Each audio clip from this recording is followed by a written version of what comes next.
For tonight's video, isa tayong photographer dito sa isang malaking event na gaganapin sa Cove Manila sa loob ng Okada sa Parañaque. Maaga kaming dumating para mag-set up. Nag-set up na rin ang katabi naming glambot. Sa mabilis na sandali ay nagsimula na ang event.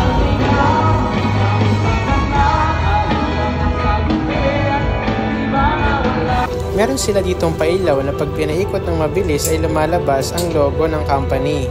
40th anniversary ng 7-Eleven ang event ngayon. Welcome to the 7-Eleven Supplier Excellence Awards. Dinner time muna sila while waiting para sa mga next program. Meron din palang poolside dito pero maliit lang.